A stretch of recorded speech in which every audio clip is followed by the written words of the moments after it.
I pledge allegiance to the flag of the United States of America and to the republic for which it stands, one nation, under God, indivisible, indivisible, with liberty with liberty and justice for all. And if we're going to have a moment of silence, but I'd like to read something first, and then we'll all stand for the moment of silence. I would like to take a moment to pay tribute to Warwick Valley High School graduate, class of 2008, Daniel Pryal, U.S. Army Chief Warrant Officer 2. Daniel was one of 3 soldiers who died in a U.S. Army National Guard UH-60 medical helicopter crash near Rochester on January 20th, 2021. Upon graduation from high school, Danny attended the United States Military Academy at West Point from 2008 to 2012. He entered the 82nd Airborne Division as a helicopter pilot and was deployed to Afghanistan during 2014 and 2015. In 2020, he joined the New York National Guard. Danny loved being raised in Warwick, and this town was incredibly special to him. He was excited to move to Rochester because it was only a few hours drive from Warwick rather than a day of travel. Being a part of the Warwick cross-country and track team in high school was a formative experience, and he often wore his purple Warwick singlet from high school underneath his Army uniform. He preferred the cross-country season to track because it was more team-oriented, a value that he brought with him to the Army. The Warwick school community will deeply miss Danny and wishes his family peace and comfort during this difficult time. Please join me in a moment of silence out of respect for the recent passing of U.S. Army Chief Warrant Officer Daniel Pryal.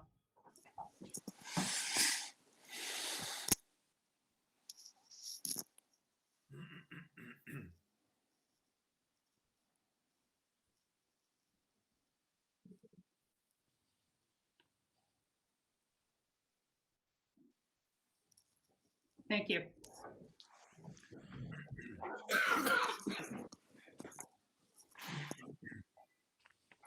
Okay, I'm going to move on to the roll call. Dave Eaton. Eileen Gagliano. Here. Doug Garcia.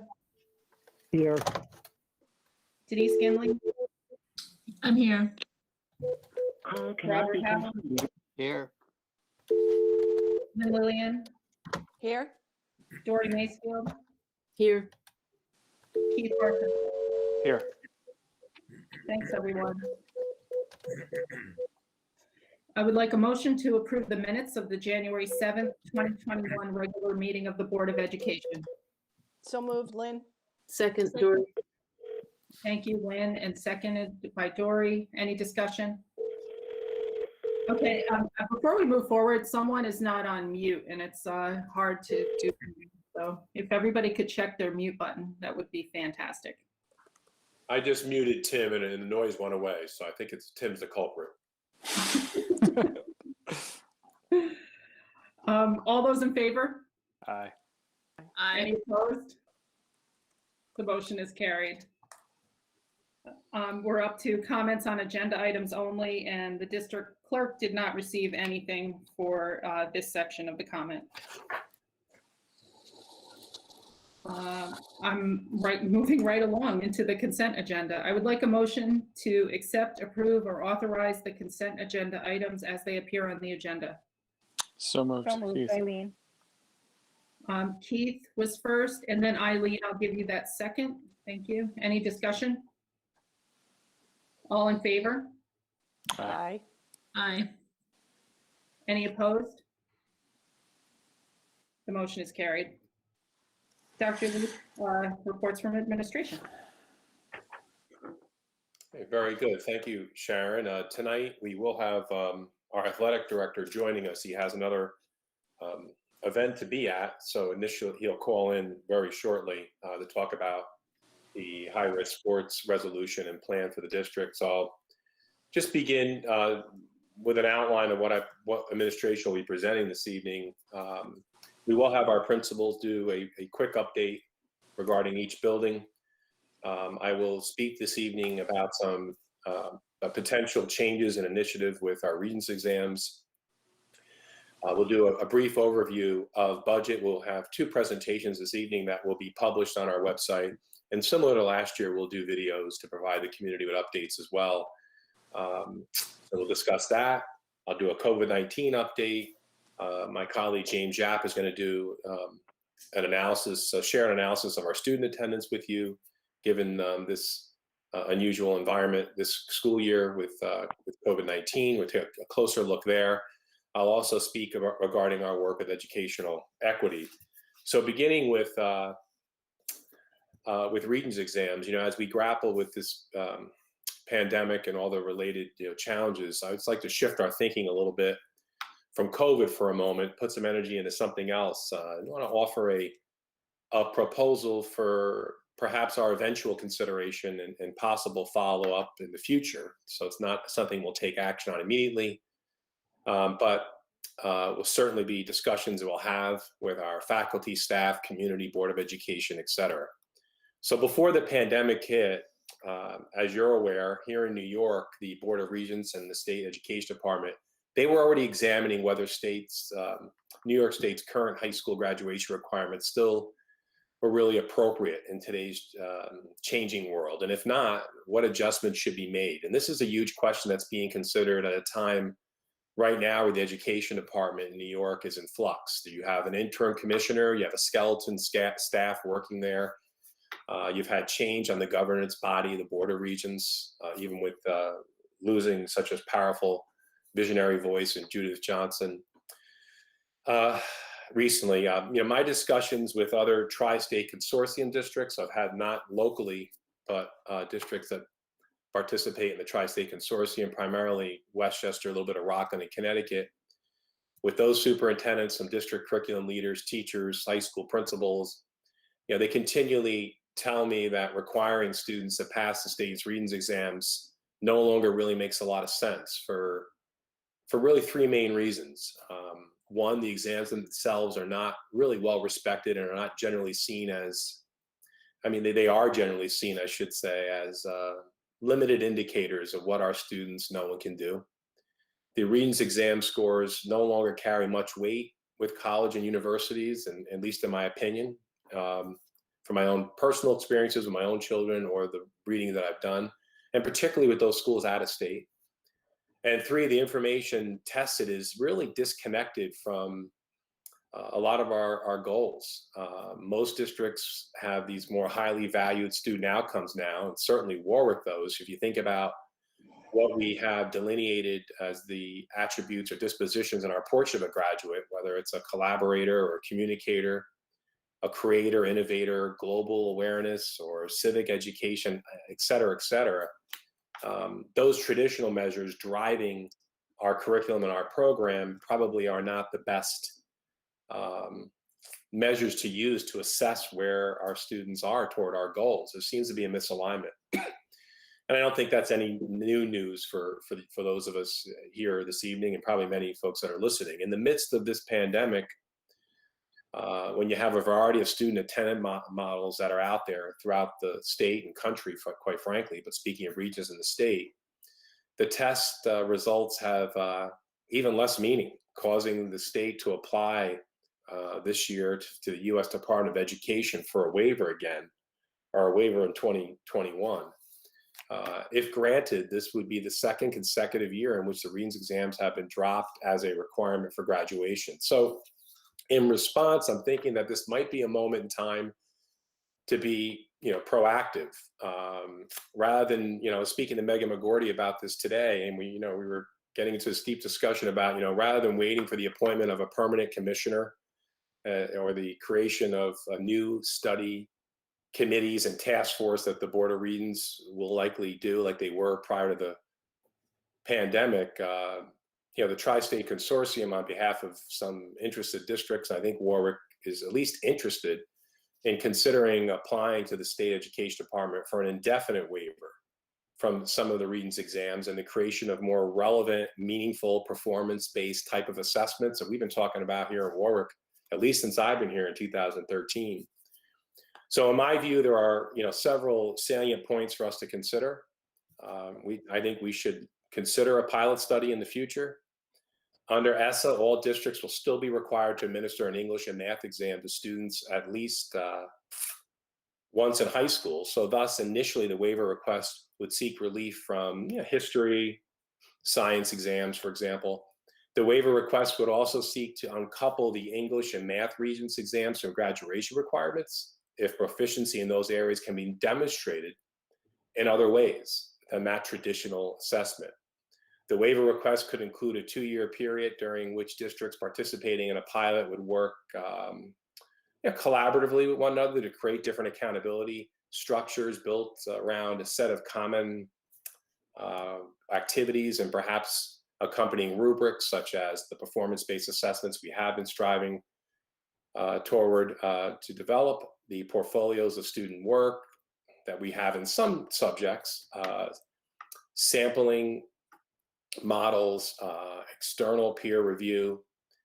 And that's something that the Tri-State Consortium is going to begin to do with us on a triennial basis anyway, come in and audit and look at some of these areas. So, some combination of these and maybe some other ideas. So I am in discussions, very preliminary discussions with districts in the consortium to talk about engaging some of our faculty staff, building leadership, board members, and maybe having some cross-district teams begin to create some new assessments or new assessment designs. The waiver request would stipulate that during the pilot period, whether let's say it's 5 years, for example, participating districts would analyze the results of the alternative assessment process annually and make sure that there's high quality there and alignment, and to generate helpful feedback by thinking, my thinking is that during the 5-year pilot period, each participating district would host at least a one consortium visit and have the other districts come in and take a look at our new assessment practices to make sure they are of high quality and aligned. So since moving away from Read's exams can certainly be controversial for some, they've been around forever. I grew up in New York. I remember getting the Red Baron books and little green practice books and, engaging in that review. I understand we'd want to have further discussion with stakeholders, community, with your students, community members, teachers, building leaders, et cetera. But eventually, and we would eventually need some type of board action, but I wanted to provide some expression of interest with the districts in Westchester that are looking to do this, and I should know more soon. So in closing, it's important that I think I make really 2 points. First, I don't know whether a waiver request would even be approved by the State Education Department or the Board of Regents, and both the department and the board are in those, they're in the throes of major financial concerns right now, staffing issues, changes in leadership, and many disruptions caused by the pandemic. However, given the cancellation of last year's test, the request for a waiver from this year's test, and the interest that the Regents recently had shown in re-examining graduation requirements to truly align them with what the skills and goals we should have for students that being prepared for the future, their future, I'm thinking this could be a good time to inquire and embark on this work.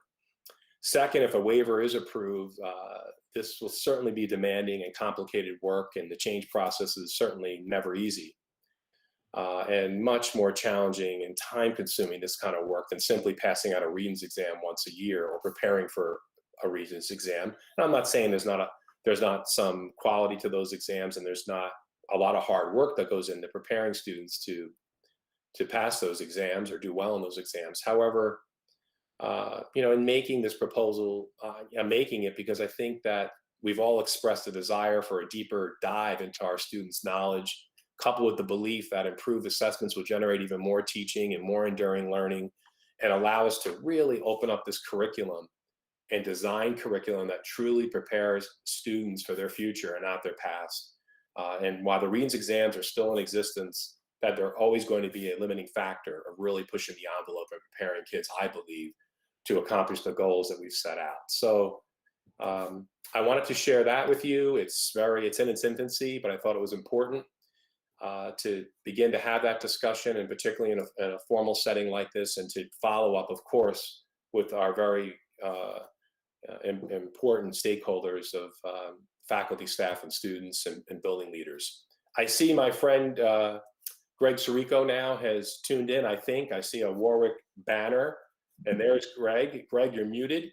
I want to thank Greg for being here this evening, and I asked him to join us because he's been working very hard with his team to get high-risk sports back in action. So, Greg, I'm going to hand the mic to you. And Coach, anytime I hand the mic to you, I get nervous, you know? Well, yeah. The Super Bowl's coming up, Greg, you know? Yeah. So Listen, this is your Super Bowl, okay? listen, how could you not be rooting for the 43-year-old quarterback? Like, come on. The guy's 43 years old. It's incredible playing in the NFL.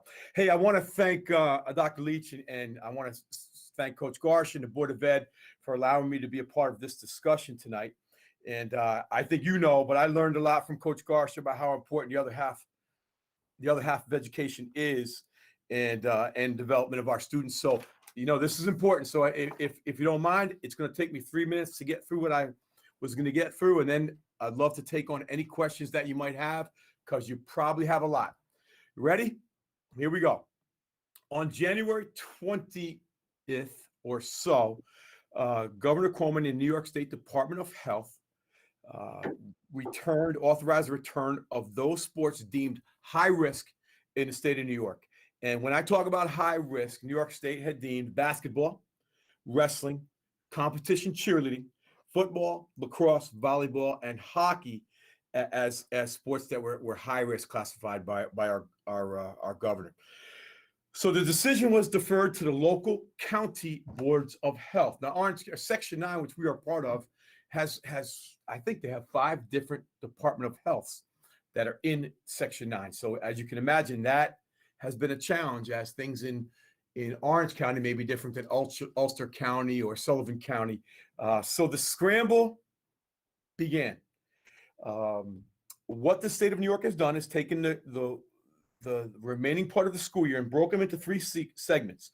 A winter segment, which we're in right now, which began on the 19th of January and will wrap up on February 20. Did I say 19th of January? 19th of January and wrap up on February 28th. The Fall 2 season, which was the traditional fall season, which is going to start on March 1st. That's your football, soccer, cross country, volleyball, all of those sports, and wrap up on or around the 18th of April. And then the spring season, which will start on April 19th and wrap up in early June. At this time, and it's confirmed, there are no state championships and section titles are not likely. It's more about getting people out there, getting our young people out there competing and being a part of an athletic program, regardless of their sport. I want to thank Dr. Leach for his leadership, but our school district has numerous protocols in place, safety protocols for our kids. And I'm going to go through them, and I'll go through them quick, and I'll tell you where we are at. First of all, any kid that's participating in a sport with a team is subject to a daily temperature scan. So before they begin practice, we were using the portable handheld shooters for temperature scanning, but now we are using the ones that are actually built into our schools because they are much more accurate. How many kids can you have with temperatures of 93 degrees competing out there? There's not too many. So that's why we're using the ones that are in the building, which are excellent, the same ones that the kids use to enter the school building every day. Our practice sessions in all our sports are pod-based. So I'll use cheerleading as an example. Instead of having all 22 varsity cheerleaders together for a practice, they are separated into groups of 6 kids working together. So we're able to keep them in a more pod-based situation. There are no fans permitted in Section 9 right now. It's not a Warwick rule. That's a Section 9 rule. It's really about getting the kids out there in the safest environment we possibly can without any outside possible interference. There's no locker room usage right now. We're using the locker rooms as changing rooms, 1 student athlete at a time, or a bathroom, same situation. Coach, the athletic director is talking with each team daily about how important it is and how the message of everything that they have learned, everything that Coach Garcia used to say to me as a student and an athlete. You come to practice every day. You're not feeling well, you show up. You got a stomach ache, you get to practice. You got a headache, you work through it. You got a little cough, make sure you're there. everything that we've conditioned our kids to do for the past 116 years, we are asking them to change course. We are saying to kids, listen, it's a different situation that we are in, and we need to protect the integrity of our opportunity here. So if you're feeling sick in the morning, please do not come to school. If you are at school and it's time to go to ping pong practice and you feel a little cough coming on, it's okay. Okay, do not attend practice. If your mom or dad are sick at home, we'd rather that you didn't attend practice and you followed all precautionary guidelines to a safe return without a possible interruption of what we're trying to provide here. So it's a message we've touted for many years in one direction, and now we are recanting that and trying to take a much different approach in the situation that we are all in. All practices are with masks, indoors and out, and that includes wrestling. I went to wrestling today. They were working out, and the kids were wearing masks, and we're spaced. Distance at all times when possible. We have under the direction of Dr. Leach, we have developed 2 separate waivers that our kids are completing. One is the high-risk sport student athlete code of conduct, and that notes all the things that we mentioned before, but also understanding that social gatherings are not something that you can choose to do at this time if you want to compete. That gathering after school while you're waiting for your ride is a time we can't be sitting with each other. We've got to keep space. So we're taking all of those things and addressing them in the high-risk sport student and parent athlete code of conduct. And we've also asked our kids to digitally, and the parents, to sign off on the COVID-19 athletic participation form and waiver that came from our legal counsel. So that's where we are, guys. I'm sure you have a lot of questions for me, and I would love the chance to take them on. Anybody? Greg, it's Keith Parsons. I got a question from a parent today regarding practicing facilities for fall sports that are really kind of taking place in the latter part of winter. What arrangements have been made, if any, to use indoor or artificial or places like the Rock or Maple Grange for some of our sports? Yes. So what we're calling that the fall 2 season.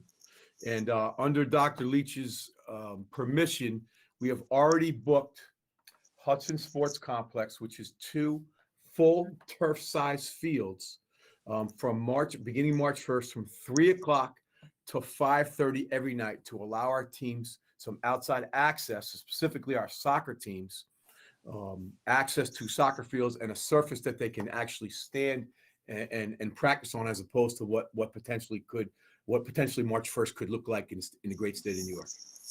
Thank you. I also had, Keith, now you got me going. I'm not just going to give you a 2-sentence answer. I spoke with the athletic director at Vernon today, and he offered his football field at Vernon High School as an option for our football team to play if weather doesn't permit. And then we want to be on the grass and we want to play on our field and be at home. But if we're in a situation that we're in right now, Vernon has offered their turf field, since they have already played their fall sports in that normal timeline. So they're not beginning their spring until mid-April. Excellent. I have a question. Is it varsity, JV, and modified? So that's a great question, Ms. Davis. The consensus around our county and in Warwick, specific to the winter sports, was we didn't feel we could provide a modified experience for our kids in the winter, in terms of having a competitive basketball team that traveled or a wrestling team. If the winter sports season for high-risk sports like basketball and wrestling, which we provide modified opportunities in, begins on February 1st and ends on February 28th, and they need 10 practices before they can compete in a contest, and there's a February break for middle school kids, which is ordinarily a time that we don't play, we didn't feel it was in the best interest of our school and our kids to have 50 boys come out for the basketball team, cut 35 of them to play 3 basketball games. So instead, we offered a intramural opportunity for those kids, a basketball intramural opportunity in the middle school. We thank our friends in the middle school, Georgianne and Mr. Yapkowitz and Mr. Radon for allowing us to pull that together. And it's been going very, very well. Thank you, Ms. Davis. The plan for this fall too, which is coming in March 1st, and the plan for the spring season is to have a middle school program. But things change very, very quickly, as you all know. And we certainly are holding on to that hope that we can pull that together. Not just Warwick, every school in our area can pull that together. Greg, what does it look like in terms of other districts and competitors? Other schools are participating? Yeah. Okay. So I would say that in Orange County, we are pretty much. Okay. Let me say this the right way. There are a few schools that have opted out. A good number have opted out of wrestling entirely, but a good number have tried to give that opportunity to their students as well. I would bet in the end that 75% of the schools in our county will participate in the high-risk sports of basketball for boys and girls, and then I would venture to say that 50 to 60% of them will offer that wrestling opportunity as well. Greg, Dave Eaton here. If I hadn't attended a meeting last night with the Orange County School Boards Association, I'd be jumping up and down and say, hey, let's go for it. This is great. You're doing a great job setting it up and organizing it, which you do so well. But what I heard last night really gave me a completely different perspective on this thing. To do high-risk sports in the midst of a pandemic is counterintuitive. And the voices I heard last night, and most of the members of the association are parents, the other school board members, voiced angst, worry, even some fear about what their kids are going through. The conversation had started talking about mental health. Of course, the other side of that argument is that sports would directly address the mental health. The kids need this, and we all know this. But the safety issue transcends all of that. And I really question that you can really pull this off in a safe way. All the things that you mentioned, I mean, if you can pull them off so kids don't congregate and don't do all those things, and they say they won't, they're kids. And, they're not going to do that. And I got the impression from some of the other school systems that that a lot of parents are extremely concerned about this whole concept. Until we get the pandemic under control and it is actually verifiably safe. And I just want you to let you know that there's this perspective out there, and it worries me. No, listen, Mr. Eaton, I understand that, and I respect all opinions. I look at it from this perspective. For some kids, it's the other half of education, and it's what makes their day their day. And if I didn't see success rates in the state of New Jersey that's already played football, that is playing basketball right now as we speak, and the states of Pennsylvania that played football already, that are playing basketball right now, and that are wrestling as we speak, I wouldn't feel as passionate about this as I do. And the fact that other states have been able to do this successfully, and the fact that there's been zero data on the fact that the transmission of the disease in athletic contests, that's what really makes me feel strong about us being able to come back, doing it safely and doing it the right way. Listen, the kids are going to do it. Okay. They're going to compete in athletics. They're competing in AAU basketball. They're competing in underground wrestling. They're doing all these other things. They're not doing it the right way. We can do it the right way. We can temperature check, and we can keep spectators out. We can keep them socially distanced. We can keep masks on. And that's why I feel like the best chance of this being done successfully is if the schools embrace it. And that's why I have really taken on the role of embracing it and truly believing that we can do it. And the other part of it is this is an opportunity.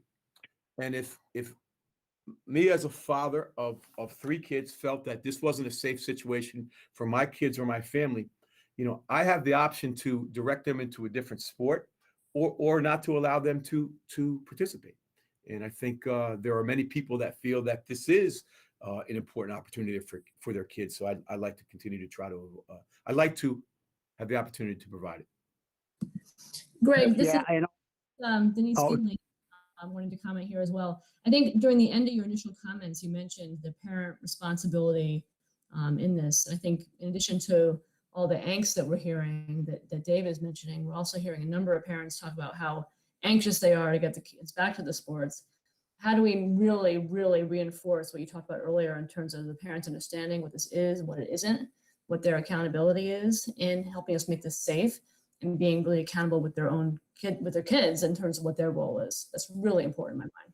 Yes. So we have sent electronically to our high risk sports. Now, don't forget, track and field, boys swimming, and skiing have already been going on. So the high risk is the one that what New York State is deeming high risk are the sports that are closer together.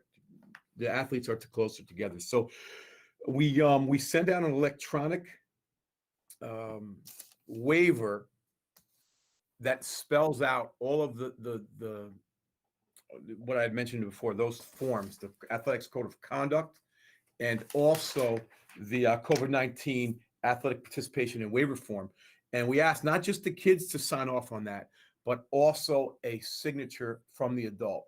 And that's being followed up by the athletics office because it's electronic now. You know what that means. I get that email. I can click both of those boxes and no one will know the difference. We're also following that up with a phone call to the parent to say, listen, I want to confirm that you signed off on this waiver form and that you understand that we're returning to play, but you're giving your child permission to do this.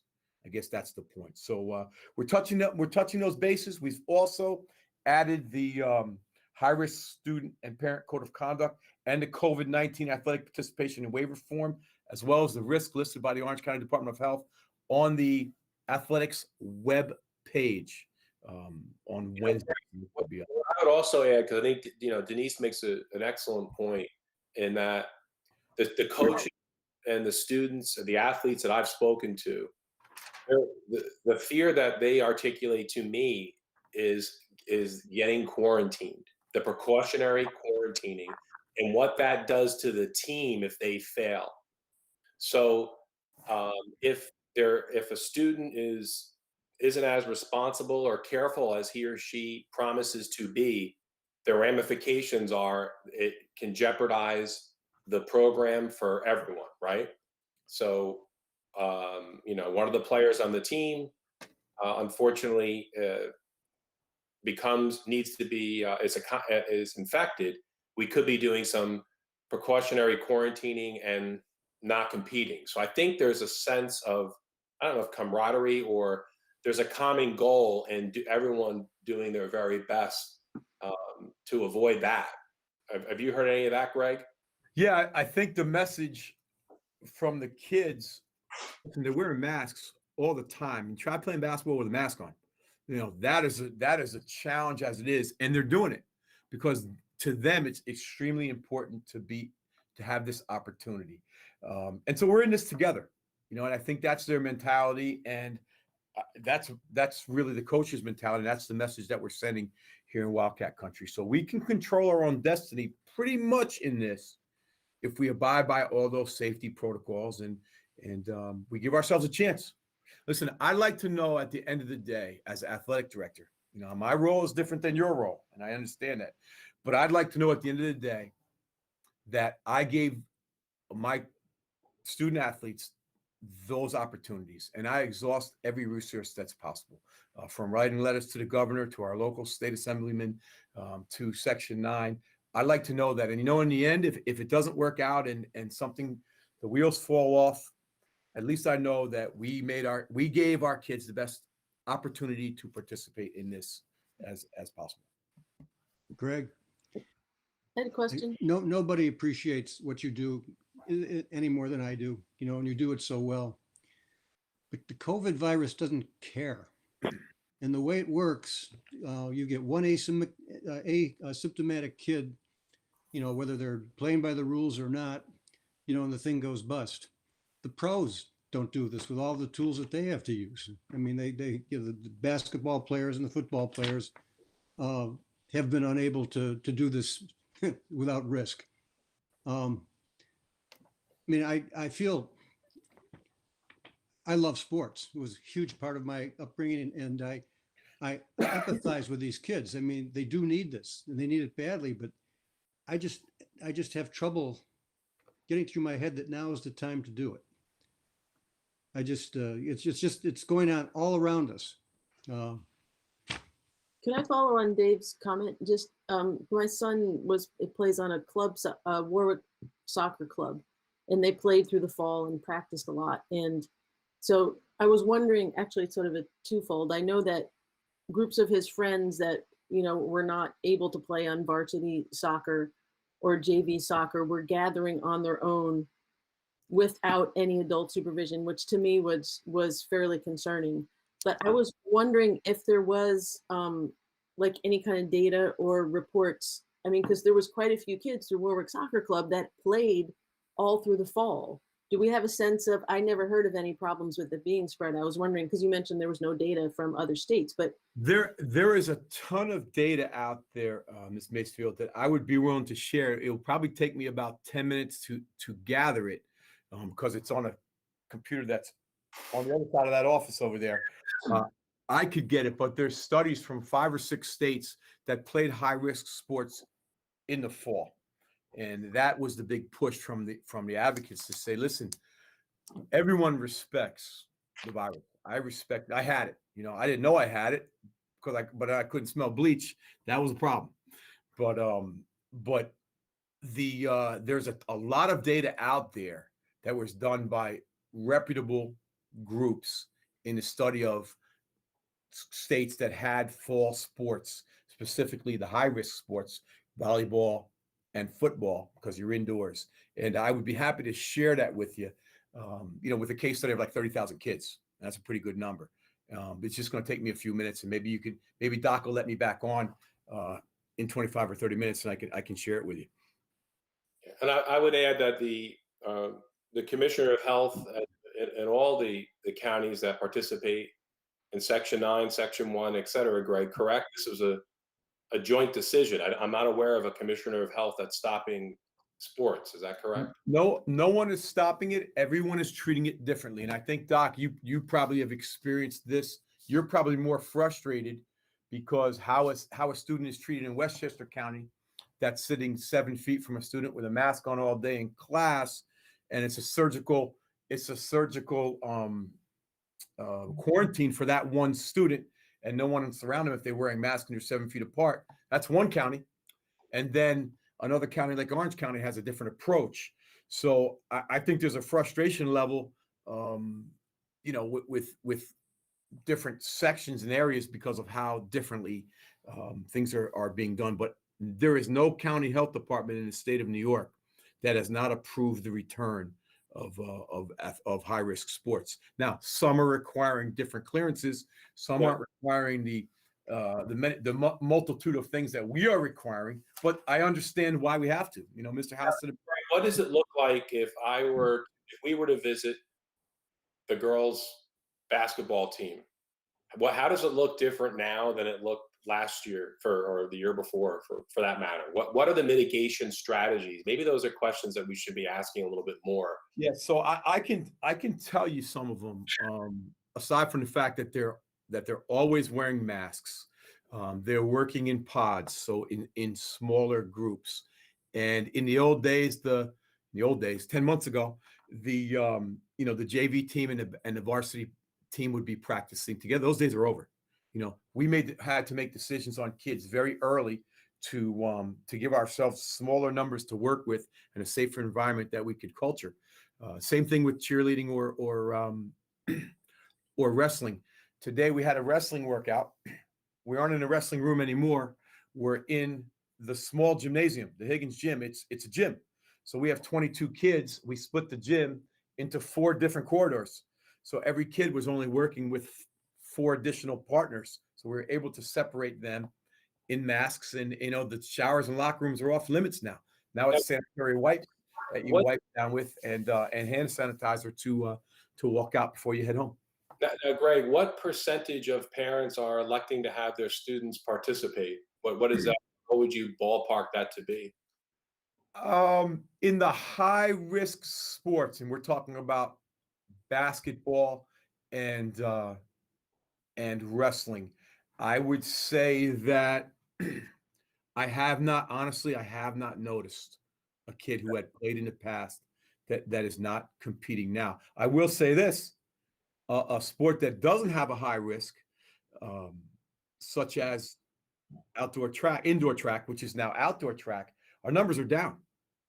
They're down big. We're used to having 140 kids on that team. We have 45. And what's the reason for that? I would say it's not being connected to your school anymore. You have a lot of hybrid kids that are and remote only kids that are home that aren't coming back to school. I think there's a number of kids that were quarantined early in the process for simply riding on the same bus as another student who was contacted, and that has discouraged some participation. But I haven't seen a drop off in participation of the higher risk sports in terms of basketball and wrestling at this point. I can speak. I have a daughter on the basketball team, but those kids were excited for the opportunity and will protect that opportunity. They're not going to jeopardize that because they know that this 4-week season, it's 3 weeks really, is all that they're going to get. And so I know that I know it's anecdotal, it's not data, but I have a student and her friends that are extremely grateful for the opportunity to play. And I'm having the same conversations with our family, Dave, about risk level. And I understand it too. Like, we're super careful. We're not going to have grandparents here during the season. But we're certainly not going to host any parties. And I would hope that every parent knows not to do anything like that either. We're going to be super careful. We know it's such a privilege, and we'll try it. And I guess we'll know, if it works or not, right? And I mean, you're saying that a lot of data that in other states that it's working out okay. But yeah, it's all nervous. Yeah, and I think that that's across the board in every sport. I think a lot of kids have waited for this opportunity, and they're going to be careful and follow every rule that there is, and it's going to come down to individual decisions. But some of these kids have lost 2 years of being able to participate with their friends, and I think that you can take from low risk to high risk sports. I'm sure they all have doubts here and there, but they want the opportunity, and I think they're willing to do almost anything to have it and try to be safe. It's not a perfect situation, but I think that that's across the board what Sharon just said. Thanks, Coach Garsha. Thank you. I do want to share another part of it that's tricky, very tricky. And that is this part. We don't have, there's a couple kids in our programs, not football program, not basketball program. You could take the word program and put a team in it. And our kids in the state of New York, if they don't have the opportunity to participate this year, they are behind the other states in terms of college opportunities. It's frustrating right now. I have a great kid, Dylan Holder, big son of a gun, 6'3", 275 pounds. And they're saying, Coach, send me film on him. We may have an opportunity for him to come and play at college X, Y, or Z, but I need film. There's no film. No kid in our state right now has any senior film, or in some cases, junior film from last year to share with other colleges to give them an opportunity. So that's a small part of it, but it's not that small if you're 18.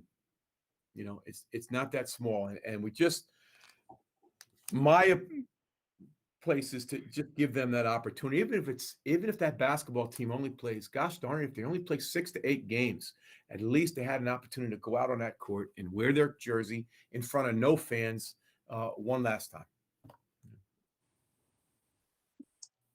This Yeah, I agree. conversation really kind of went the way it did last night because, as I said, it started with a conversation about mental health and what it's costing the kids and everybody else. Yeah. You know, the students, the teachers, the administrators, and the parents, and it's devastating, and it's going to be awful. But then you got to balance the risk on the other side of it, and it's not the kids. You know, statistically, the kids are going to be fine. Most of them will get through it. Even if they get it, they're going to be okay. It's if they don't know they have it, it's who do they infect? What do they take home? And that's going on, you know, across the country. So I've made my point, and believe me, I'm totally for engaging the kids any way that we can in a safe way at this point in time. I guess it just gets down to, you know, the parents and the children, we give them the opportunity and they decide and evaluate their risk. I want to say something about parents.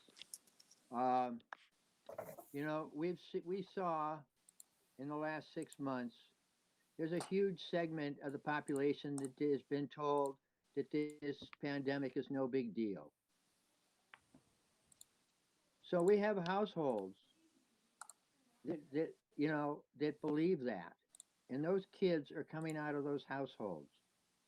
So they're put in this quandary of having been told that it's no big deal. And now, you know, they're interacting with kids whose parents think it is a big deal. So I think that, you know, we can say, oh, the kids will, you know, respect it. But there's a number of kids who are coming out of homes that do not respect it. And I think that has to be a consideration for those people who, you know, are giving their kids permission to interact with everybody. I agree with you, Bob, and I have spoken to parents that have made that point. What I would tell you is this: for anyone that has that perspective, I think there is a consequence, and the consequence is the precautionary quarantine. So we have quarantined, Bob, hundreds and hundreds of students for 10 days, up to 14 days, some students multiple times. So what I have found is that I have my own children that are school age who have a different perspective than I do, or you or Dave do. They don't, you know, they're young, right? They're young and they're strong, and everything's going to be just fine for them, right? But that consequence of being in your bedroom for 14 days, 2 or 3 times between October and today, that's enough to say, okay, at least for the kids I've interacted with, I get it. I'll wear the mask. I'm keeping the distance. I don't want to be quarantined. The second point I agree with every point everyone's made on this call. I honestly, I really do. We have hundreds of students participating in rec sports. We're not seeing trends. I'm aware of every student who's been positive or quarantined, working with Mrs. Leandro and Human Resources. We see no trends or no correlation to students necessarily in rec sports. You know, I'm not saying that there isn't a higher risk. That's why we're calling it higher risk sports. I get it. If you're interacting with the public, there's a higher risk. But with the mitigation strategies we have in place, we shouldn't confuse precautionary quarantining we've been doing in the schools since September with positive cases. There is, for one positive case, we're quarantining, as we've demonstrated in the past, not to go over it again, dozens and dozens and dozens of kids and teachers and adults. I think we've talked this one out, and I think everyone's made many great points, and there's a lot for families to consider. That's why I was curious when I asked Greg what that participation rate looks like. Can I add one thing? Just, in our own communities, then I'll be quiet, and I will look for that information and maybe share it in the chat. At least give you a link that you could look at that on your own. everybody has their own recreational sports, and Warwick recreation basketball is going on right now with no help from the school district. We haven't allowed any access, which is the right thing. We haven't allowed access to our buildings, but 500 kids from the ages of kindergarten through 12th grade who attend our school district have joined Warwick Recreation Basketball, and they're playing basketball on Saturdays and Sundays in the safest environment they can provide at the two outside places that they've rented. One at Goshen, Turf 17, I think it's called something else for basketball, and one in Florida, New York. So they're playing. They're playing AAU, they're playing travel, they're wrestling underground. There's a state championship in wrestling set up already in the state of Pennsylvania that kids in the state of New York are training for to do.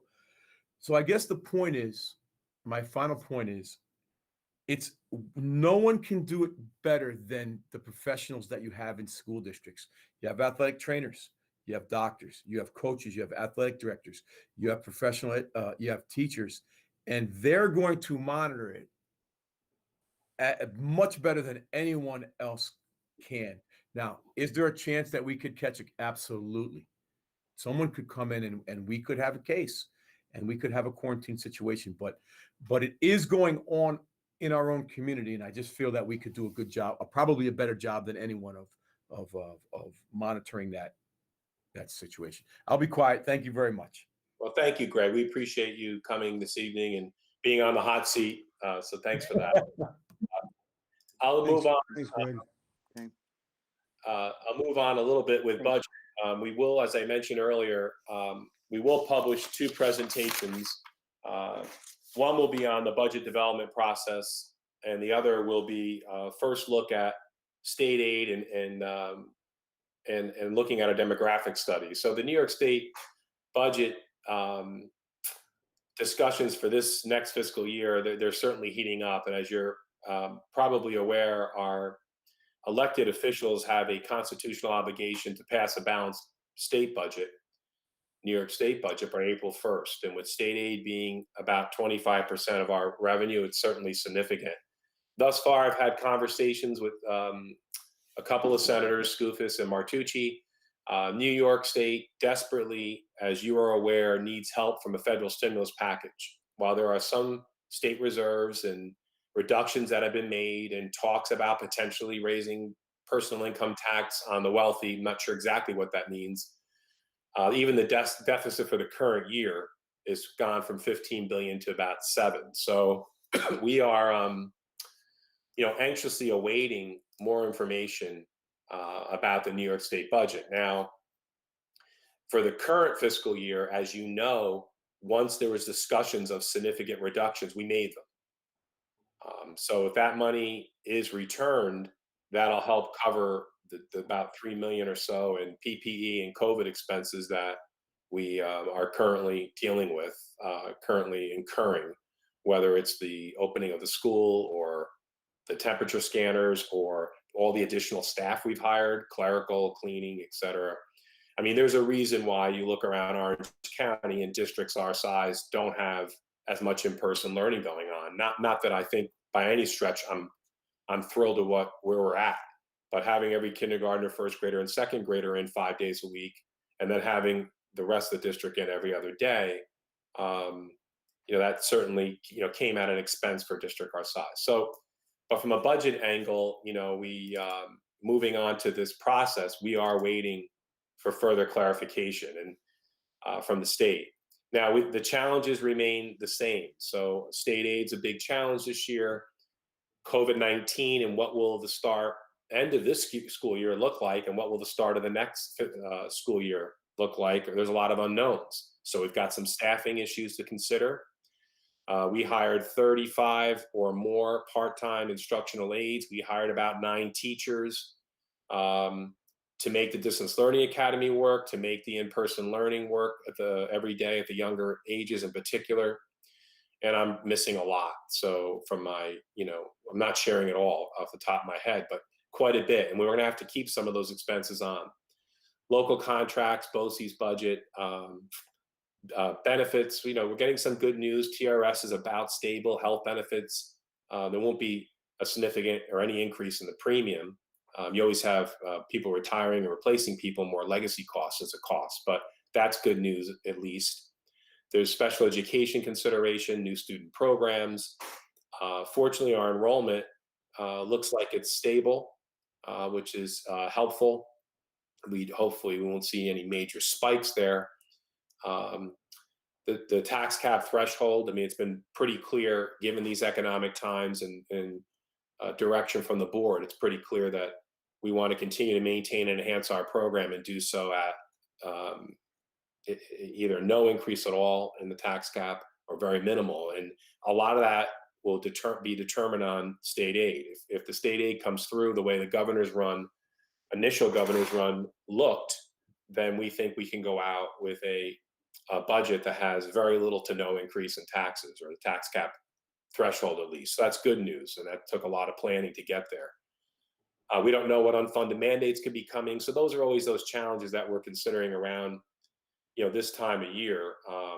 We have some of the cost-saving measures in place that we've had in the past. We've added some additional cost-saving measures, and this is all outlined in the presentation that will be online under budget process in the budget set page. But again, cost-saving measures, whether it's our cooperative purchasing, the reduction of some personnel when it's appropriate, the rental revenue that's coming in, the savings, the solar field, some of the CTEC savings that we've had, that those all help, year after year. What we're looking to do in this budget process is to have 7 presentations. So tonight is just, again, a PowerPoint posted on the process to remind those who maybe are not as familiar with what does a budget process look like for a school district, and a discussion about state aid. Then as we get a clearer picture about state aid, we'll move ahead and have projected revenues. We'll start looking at some expenditures like payroll and benefits, and by about that April 8th date, we'll have a solid number probably in what we can anticipate revenue to be, and expenses. And this year it will be more, we don't anticipate having to move the budget out to June like it was last year with the onset of COVID. So we'll be looking to adopt a budget around April, and a public hearing being about in early May. So most of the presentations we'll do during board meetings. We will have to have one pretty extensive work session that Tim will share some more of that calendar more with us this evening. When you take a look at, we have a press release out now on the long range planning study that was done. It's important to do for budget, obviously. And we also have a PowerPoint that'll be published this evening on it to complement the press release that went out about a month ago or so. So what will that presentation show the public? It'll go over birth rates, population, housing. What is the non-public school enrollment like in Warwick? What's the district enrollment like? What are the enrollment grade configurations? And what are we looking at over the next decade? And just a reminder of, we even go over house prices and that kind of thing, which some folks find interesting, house sales and median prices. But again, we're pretty stable. So if you look at today, if you take our current enrollment today and you add out of district as well as in district enrollment, we're about 3,700 students, and we'll be about 36 or 3,700 in 2030. So we're fairly stable. Yes, there's little shifts here and there, and you never know what could occur, and that's why we often do these demographic studies. But the good news is a lot of our planning has been built on these numbers, and they look like they're stable. In terms of we also take a look at some trends with the tax cap, for example. So this will be I've done 7 budgets, I think, during that time frame from 2014-15 budget to last year. The average increase in the levy is 1 in 88/100%. And I see us being under that this year as an average. So we know we have to be fiscally responsible. And with that said, in the presentation, we also talk a lot about state aid. We show what the initial governor's run is. We're a little concerned about overemphasizing that right now based on so much uncertainty with federal stimulus. But assuming the federal stimulus comes that the governor's assuming, we think that the state aid increase from the previous budget, where we cut out a good number of state aid, good amount, about 15%, to next year would be enough for us to go out with no levy increase for very little, if any. So that's good news. And we have to remind ourselves that while I talk a lot about state aid, in Warwick, due to the wealth index, the wealth ratio, state aid does not comprise as big a portion of our budget as it does in comparable districts, size districts. So for instance, if you're, Minnesing's got about the same student enrollment by 100, 150 kids, and they have about $10 million more in state aid annually. So that gives you a perspective of how that wealth ratio and personal income and property value, how that will shift how much aid a district receives. So more of the burden is placed on the taxpayer here in Warwick, unfortunately. But that is just the reality of how the state goes about it. And we have the highest wealth, right now we have the highest combined wealth ratio in the region, or in the county, I should say. So that's a consequence of that, is the taxpayer picks up more of it.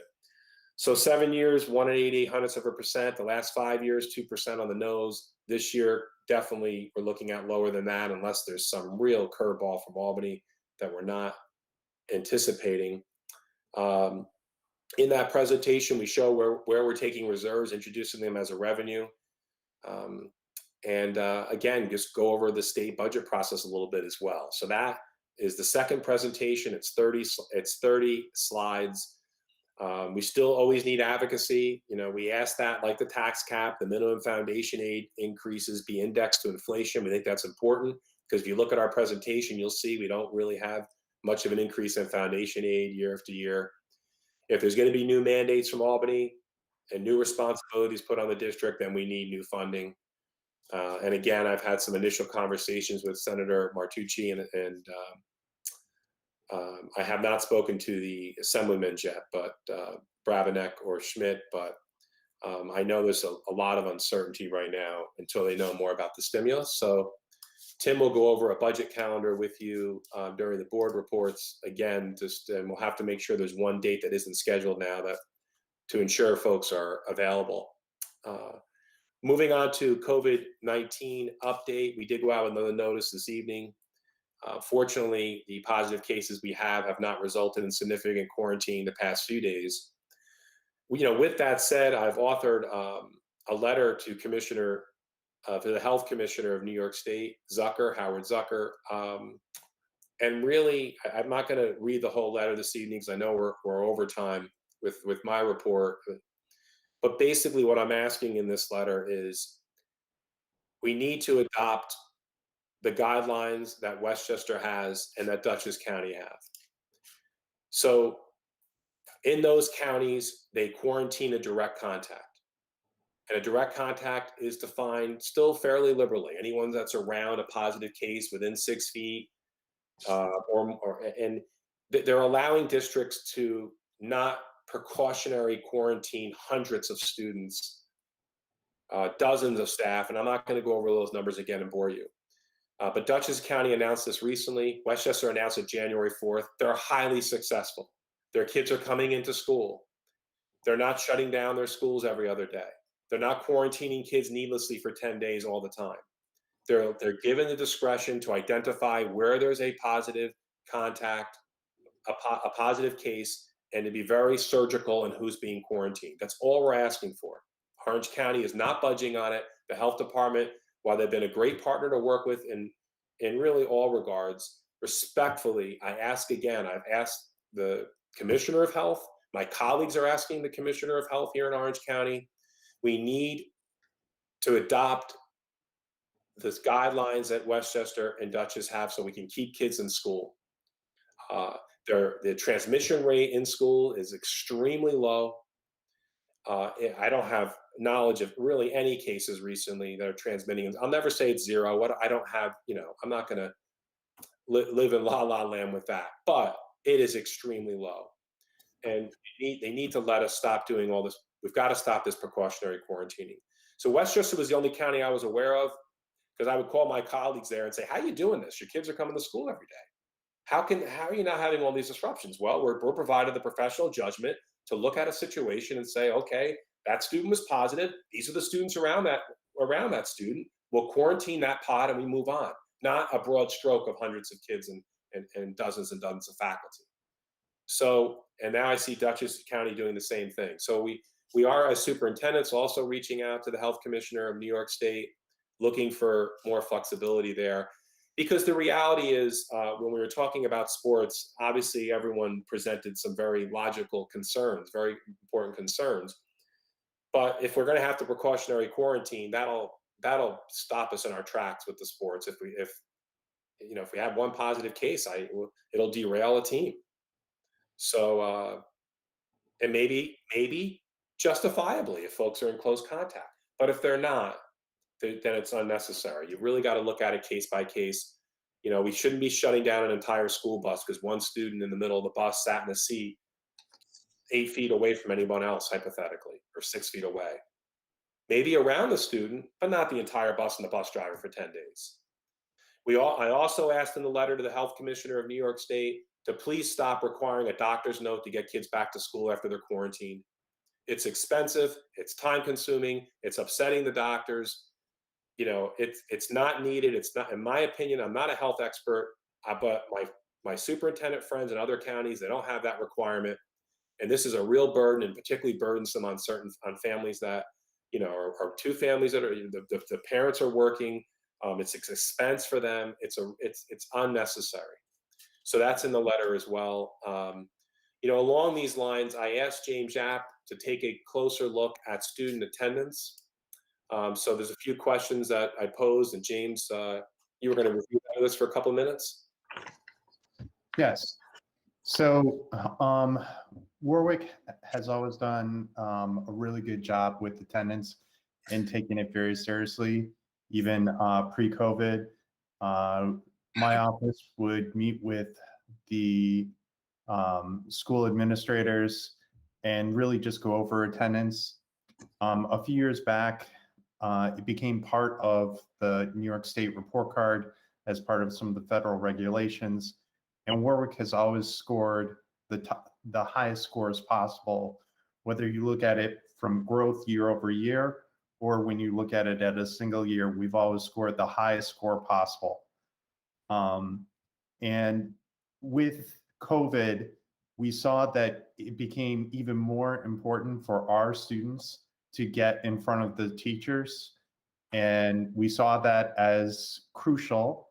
And I can't thank, and I don't think the district can thank enough the administrators, the guidance counselors, the teachers, because they've spent countless hours calling families and using every resource at their disposal to try and get the students in front of the teachers, because we see that as one of the most important things. And it's really paying off, and it's really showing. And so I wanted to share with you some of the statistics, because especially they're just jaw-dropping considering what we're going through right now. So I'll be doing a lot of comparison pre-COVID and then what we're going through right now. So since the second quarter just ended, we did a comparison of last year, first and second quarter, and then this year, first and second quarter. So as far as overall attendance, last year, using the same time period, overall attendance was 95% of our students that were attending. This year, same percent, 95%. That's jaw-dropping compared to what we're seeing in other districts. I wanted to dig in even further and see if there was a weakness on one side or the other, remote or hybrid. Again, 95% in both areas, 95%. One of the terms that New York State uses is chronically absent. And what that means is that a student misses more than 10% or at least 10% of instructional days. Compared to last year, we actually dropped. And our percentage was actually around 9% of students that were chronically absent.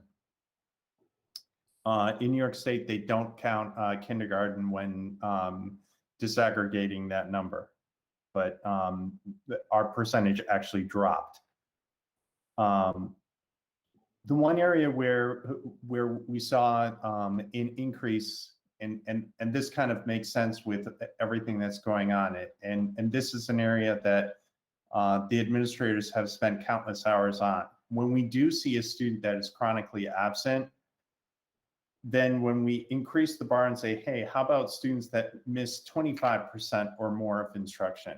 And in that area, we did see an increase, which means those students that are missing a lot.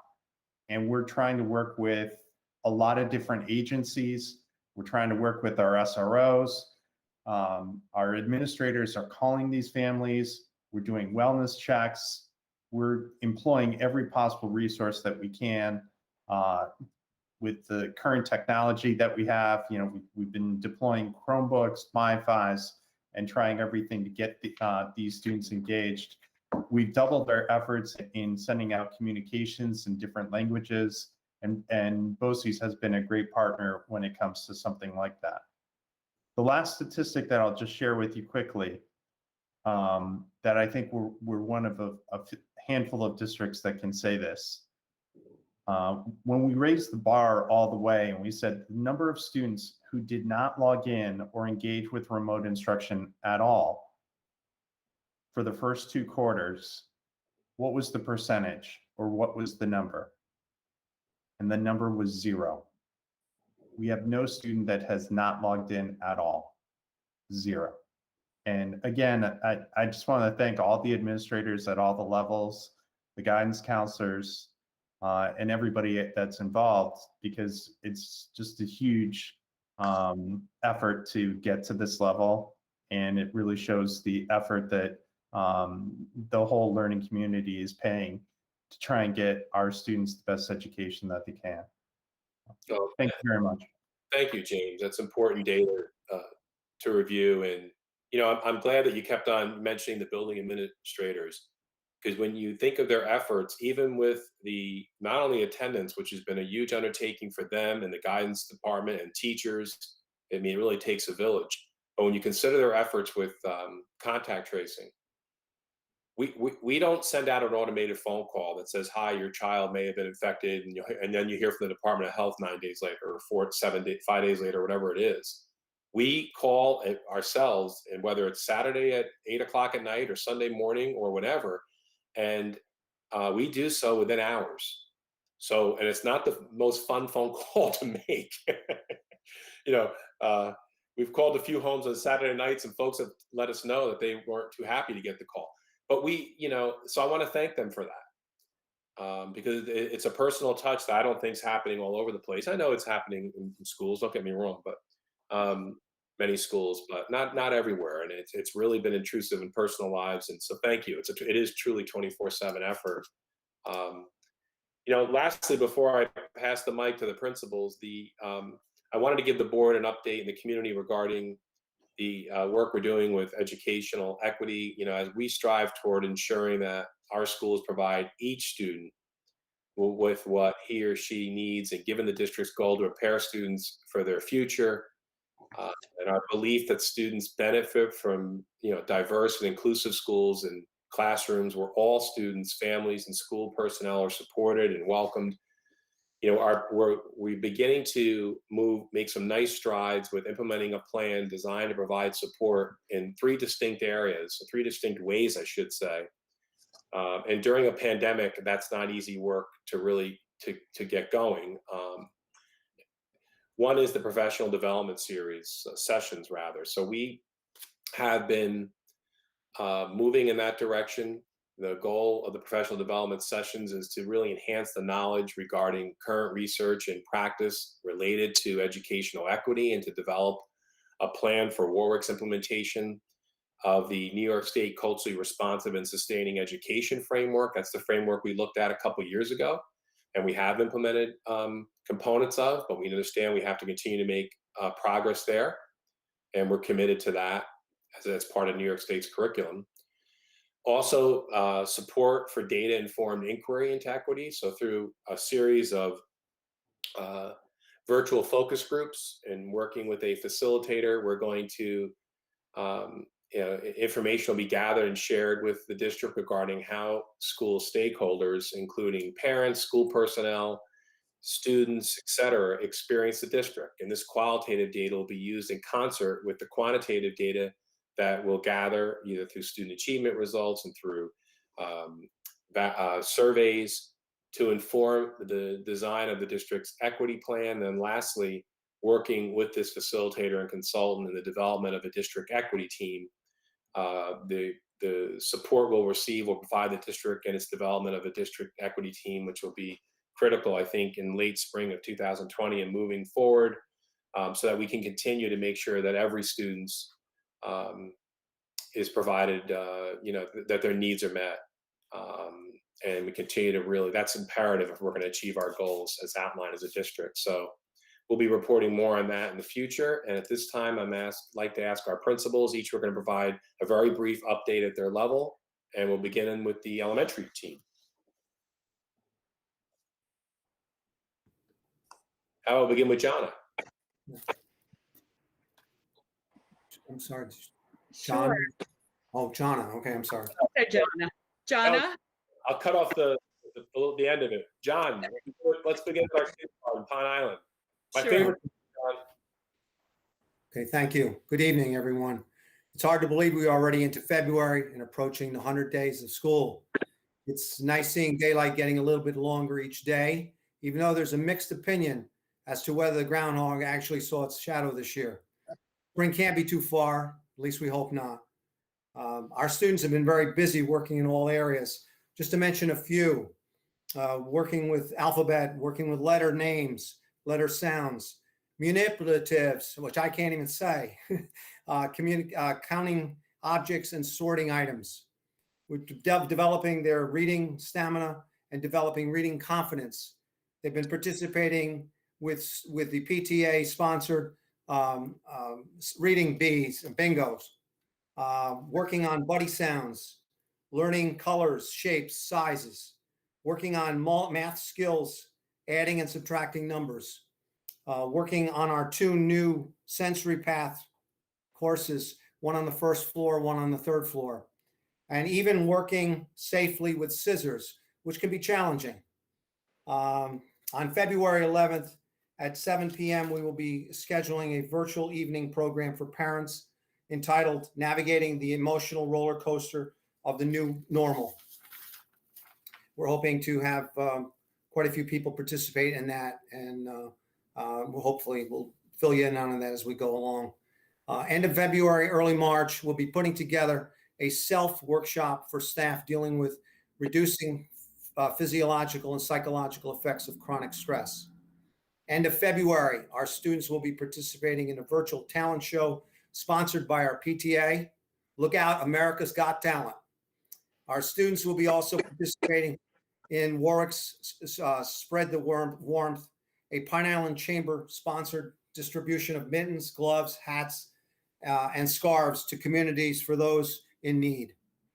Once again, we will be participating in the Hudson Valley Valentines for Veterans program sponsored by the 18th Congressional District, a great way to keep veterans close to our hearts. Last year, there were over 7,800 Valentines that were put together and sent to the veterans from 100 different organizations. So we're participating in that once again. This is only a sneak preview, and I'm sorry for the speed. I wanted to get it going, and that's just a peek of the happenings going on at Pine Island. As always, I want to thank everyone for their hard work and support, and stay well. Thank you.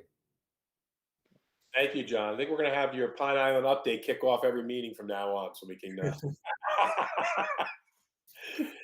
we can start with all the good stuff.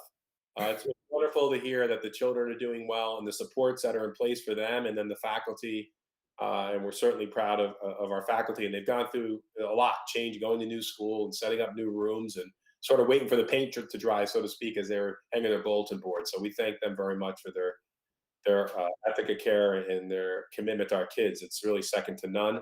I'm going to now shift over to Jonna, who's over at Sanfordville. Thank you very much. Tough act to follow there, Mr. Russo. Wednesday, February 3rd was World Read Aloud Day. And while we treasure read alouds every day, our fourth graders celebrated the 12th annual World Read Aloud Day by having parents submit videos of themselves reading one of their child's favorite picture books. Teachers shared these videos with students throughout the day, and students really enjoyed this special surprise from home. Speaking of the fourth graders, they are continuing to have fun in their current Reader's Workshop unit, reading like a fan, after having a sampling or a tasting from several authors last week, authors such as Gordon Corman, Katie D'Amelio, Andrew Clemens, Judy Bloom, Catherine Applegate, and Sharon Creech. Students ranked these authors based on their own personal likes and dislikes, and were able to choose this author to create an author study and read multiple books by their favorite author. And by reading the same author, the students were really able to examine author's craft and techniques, similarities and differences in characters and settings and theme of stories, and recognizing signature moves by these authors. Students are having a blast discussing these books with their book clubs, and they are convinced this is truly their favorite unit. Teachers and students are loving this unit the best. Our first graders are learning about sound with our STEM teacher, Mrs. Aberesti, and I was actually able to be present during the class to see her wow these first grade STEM classes with a hands-on lesson about sound. Students performed demonstrations about how vibrations cause sound. They made salt bounce and water dance with tuning forks, as well as watching rice bounce on a speaker. They were certainly amazed as our young scientists predicted, observed, documented, and analyzed this data. And moving along to music, we have our music teachers have been teaching our first and second graders about beats and rhythms. And Mr. Muehlbauer had invited his students to create Flipgrid videos with them keeping beat to various Beatles songs. So they invited me to participate as well. And I did create my Flipgrid video to Here Comes the Sun and clapping it out. And hopefully Mr. Muehlbauer did not critique me very well because it was certainly a challenge to do online, but definitely fun and exciting. On January 26th, we had our PI orientation. Mr. Yap, myself, the PI team of teachers, and the PI community members hosted this year's orientation for our prospective PI parents.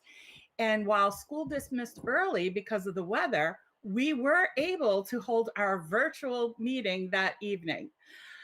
Parents learned about the 4 cornerstones of the program, including multi-age classrooms, integrating curriculum, nature appreciation, and parent involvement.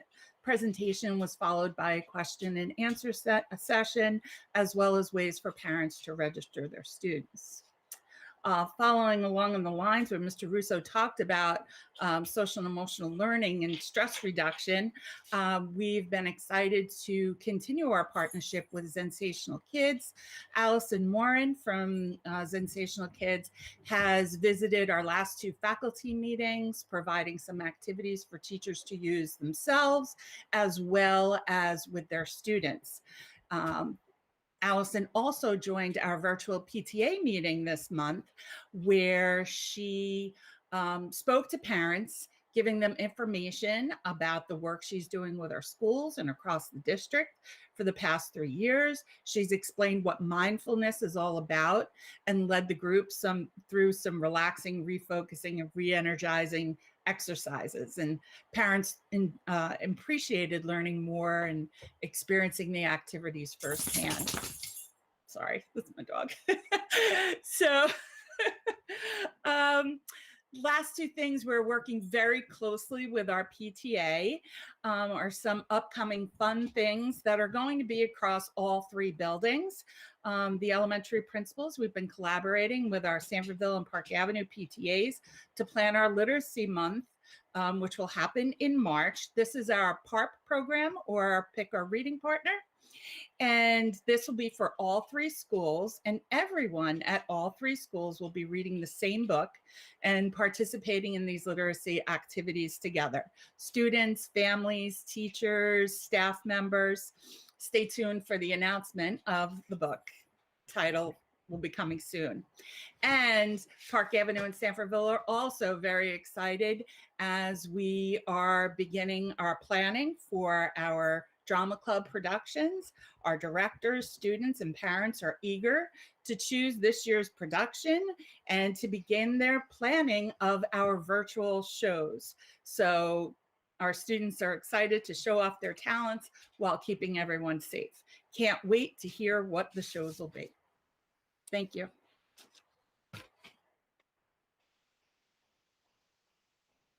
David, you're muted still. A few cliffhangers there. I want to know the book. I want to know the show, but you're not going to tell us. Okay. Not yet. Good evening, Bill. I see you in the dark there. I hope you're not going to fall asleep on us. It's No, not at all. You have to forgive me. My voice is kind of giving in. So good evening, Dr. Leach. Good evening, everyone. Last month, I spoke a little bit about the academic work taking place at Park Avenue. And so tonight I wanted to share some information about some things going on and efforts to ensure that our kids continue to have a variety of enrichment opportunities during the school year. These opportunities would not be possible, of course, without the hard work of our parent leaders and PTA, demonstrating once more the importance of school-home partnership. And so I'd like to share that currently we are accepting entries for the 2021 Park Avenue and Pine Island Talent Show.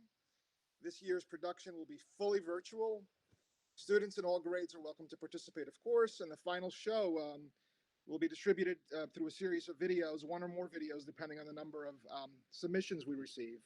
And so for any parents watching or listening, please know that your child can submit their work in the form of videos and should include current in-person or DLA Park Avenue or Pine Island students in grades K through 4. Please make sure the videotape acts are 90 seconds or less. And those can be submitted via the email address parkavenuetalentshow@gmail.com, Park Avenue AVE talentshow@gmail.com. Please include your child's name, grade, teacher, your name as a parent, phone, and the email in the message field. Those can be submitted no later than February 26th. Also, this year's efforts to identify student artwork that can accompany, or will accompany rather, our 4th grade yearbook have begun. Interested 4th grade students will be submitting their original artwork that can be bright and colorful, spice up our yearbook. Those submissions are due by February 23rd and must reflect this year's theme of ROAR, which, as many of you know, stands for respect, outstanding choices, acceptance, and responsibility. Also, and this is something that took place already, but I wanted to share it. As you know, each year, students from all over the country enter their art in the PTA Reflections Program, a national program that's acclaimed, and accepts and encourages artistic creativity in the classroom and the home, Reflections encourages artistic creativity for all students, and this year's theme was I Matter Because. And so we had students in all grades that were invited to submit their artwork in the fields of visual arts, photography, music composition, literature, film production, and dance. I'm always envious of all of those areas. I have very little talent in those areas. And I wanted to share the names of the following students that entered and were advanced to the regional levels. So in grades K through 2 for visual arts, James Chavez Carey and Sabrina Hoti. Again, in grades K through 2, photography, James Chavez Carey again. Literature, grades K through 2, Nolan Boyle and Emma Gomez. Visual arts, grades 3 through 5, Adriana Prestigiacomo and Tori Pisani. Literature, 3 through 5, Eva Chukran and Avery Chukran. And in dance choreography, Lila Brown. So congratulations to all of those students for their willingness to not only participate, but also for moving on to the regional level. This year, we're also continuing our partnership with the Warwick Historical Society. And I'd like to thank Mary Ann Knight there and everyone there for working hard to ensure that our students continue to learn about our local history. So far, children have learned about things such as the symbols of America, school days in early Warwick, winter fun in Warwick 100 years ago, which could have come in handy just this past weekend and Monday and Tuesday, and men's work on the farm. Future virtual lessons will focus on things such as the Warwick stories and games, communities and commerce in early Warwick, as well as the Revolutionary War walkabouts and Warwick historical site tours. So all of that is coming, and we're all very excited, and again, thank them for their partnership and hard work. And last, but certainly not least, every Friday continues to be Spirit Day. Students and staff at parks show off their Warwick pride by wearing their purple and gold. I know that a lot of parents, including those of our DLA students, have been sharing some of those cool photographs with our PTA. So thank you for that. It's always fun and exciting to celebrate the end of a productive week with some school spirit. These are just some of the things going on. I wanted to mention them because, last time I talked about the importance of the academic work, and sometimes we lose sight of that conversation amidst the pandemic.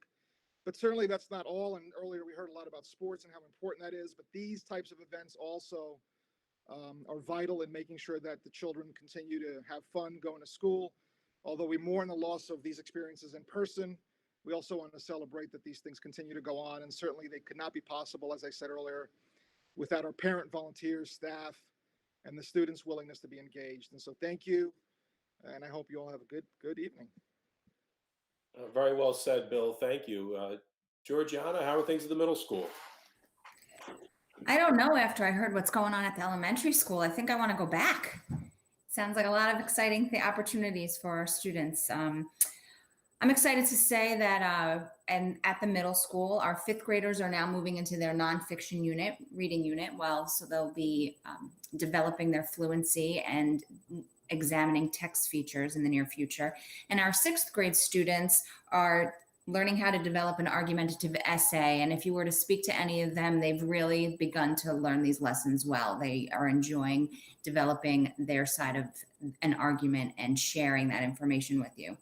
7th graders are launching into a realistic fiction unit and starting a new novel, while our 8th graders will be exploring this genre of dystopia. So we're excited for them to get to launch into those things in the next week or so. We also are getting ready to plan for next year. And with that, our 6th graders are required to take on a foreign language. So we were able to share with them different presentation from the 3 languages that we offer: Spanish, French, and Mandarin Chinese. And our students were very excited to make those decisions for their upcoming 7th grade year.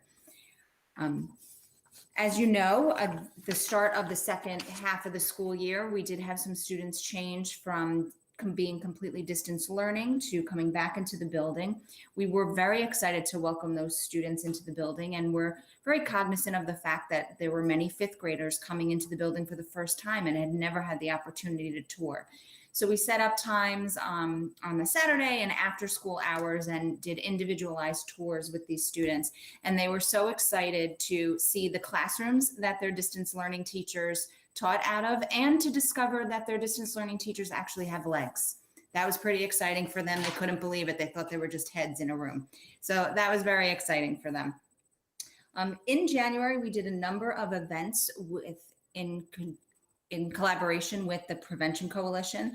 On January 13th, I'm very committed to this event. We did a virtual hidden mischief event. Parents had the opportunities to virtually search a teenager's bedroom, and that was followed by an in-depth discussion of some of the temptations that our children are facing. And I'm always pleased at the turnout for this event. We always get a nice number of parents because every year we have a new crop of 7th and 8th graders that start to explore. And my personal children hate when I host this event because they know that I'm coming home and I'm searching their rooms. So they were not happy with me, especially since I was right in the living room and then I could just go right into their bedrooms.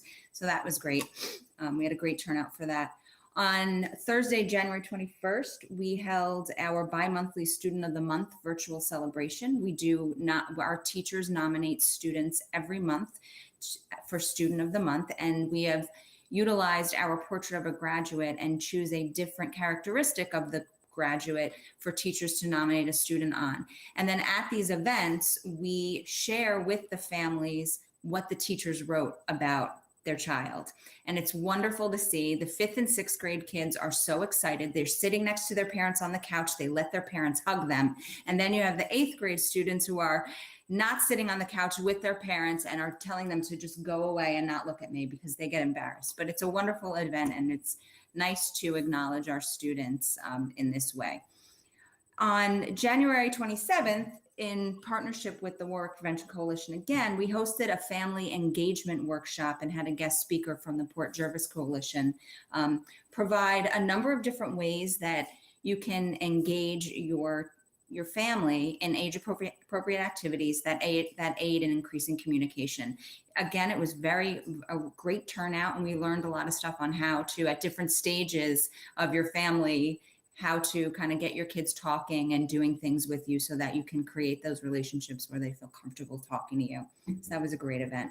And then on Friday, January 29th, again, in collaboration with the Prevention Coalition and ADAC, we offered our 7th and 8th grade students a workshop that focused on media literacy and how commercials and media are focused towards teenagers, and teach them some of the pitfalls and temptations and how to kind of sift through some stuff so that they know what they're doing is moving along in a positive direction.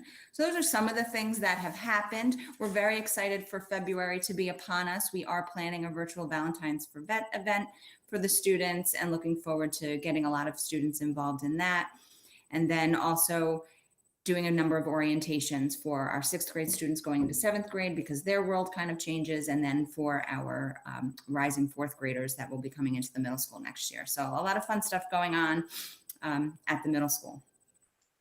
Thank you, Georgiana. And I promise you, if mute wasn't pressed by everyone, your joke about the teachers not having legs and checking your children's bedrooms, they got laughs. So. Thank you. You just couldn't hear them. Last but not least, high school. Marguerite. Okay, well, if you remember last time we met, I was so excited because the kids were coming back to school. So they're back, and we're even more excited to have them in the building. So it's great to see the kids come back to school. And as Georgie had said, some of these kids have switched from fully remote learning to hybrid. And in the last 2 days, for some kids, it was their first day of school. And I think we lost sight of that a little bit because we were running into kids looking at their schedule and asking how to get to their classes. So it was kind of cute, but it was so nice to see them and to see not only the faces that we've been seeing in the building, but also the new faces that came in just this week. So great to have everybody back. As you know, February is Black History Month, and during announcements every day, we will be recognizing a person of African American descent and speak to their significant contributions that they made in our country's history and advancement. At this time, the end of January, beginning of February, a lot of kids are hearing from colleges. We have a lot of college acceptances. Just walking around the hallways today, I was just asking people where they heard from. I'm hearing Northeastern, Northwestern, Notre Dame, Villanova, Drexel, Lafayette, Manhattan. A lot of great schools that our kids are getting into, and they have a lot of options, it seems. So from my tallies anyway. And on January 27th, SUNY Orange conducted their annual instant admissions review. So we had over 20 students participate in that, where they met with counselors and they reviewed their transcripts. And it was determined what kind of program they could attend at SUNY Orange. It was a very successful event and pretty well attended. I won't go into sports too much because Greg stole the show on that, but we are back, and I will say that it's really nice to see kids in the building after school. The track team sometimes runs in the hallways. Sometimes they're running by my window at the end of the day. So it's great to see the kids being active and and just involved. You know, puts a little life back in the building. But we have boys swimming, skiing, track, crew, wrestling, basketball, and competition cheer. Those are all the ones that have their seasons going on right now. I have to give, this is school counseling week. So I want to give a big shout out to our school counselors because in the last few weeks, they've hosted a lot of events for students and parents. So to start with, on January 28th, they hosted the scholarship kickoff presentation. This workshop is designed to help students and parents understand the application process and which scholarships are available to our students. Last night, the guidance department and administration hosted the annual incoming ninth grade parents night. And again, that was virtual.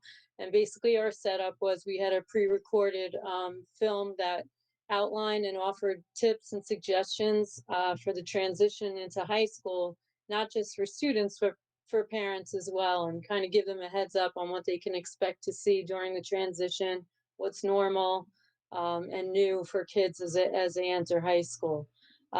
Also discuss where the academic requirements and the different pathways to graduation. After that film was showed, we had a live Google Meet where parents and students were invited to meet with the guidance counselors and administration, and they asked questions and got their answers about the transition. And I would say there was probably about 60 parents that attended the Google Meet. So that was pretty good considering it was virtual. Sometimes that's difficult. Some upcoming events include the incoming ninth grade virtual elective fair, which will be on February 23rd. Same setup. We are in the process and almost finished with filming our elective classes that are typically offered to ninth graders. So the teachers of those classes have invited students to come speak about their coursework and have invited them into the classrooms as well to be recorded and kind of show what each class is about. We like to inform every year the incoming ninth graders about the course that we offer so that when they're choosing their electives in March, they can make an informed decision about which classes they're going to take. But all of these events that we typically do each year have become virtual, and I have to thank Dan Ciccone and his video production students for all their hard work in producing these films. I know that the video production kids are getting a lot of hands-on hours, and it is really helpful for them. But really, we couldn't do it without them or our communications department in the district for helping us set up links, and James Yap as well for getting all the links to the website and getting the Google Meets going and all that. We definitely have their support and we appreciate it. On February 9th, we are hosting a mindfulness and self-care for students and parents during COVID.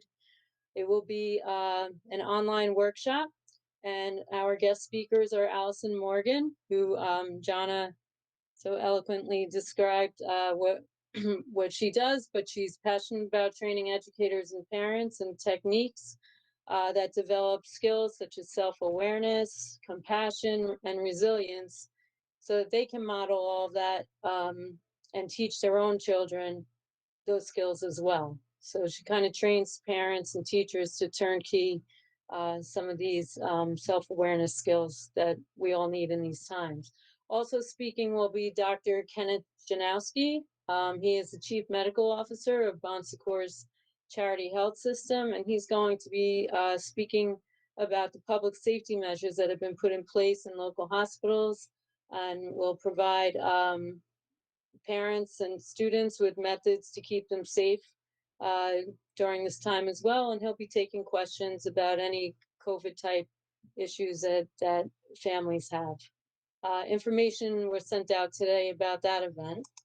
And just like Jana, I am not going to reveal what the spring musical is, but it's going to, we're going to be up and running starting next week. So I'm not going to reveal Mr. DeLeo's secret, but we do have a spring musical. It will be virtual, but he has something up his sleeve and he's ready to reveal it next week.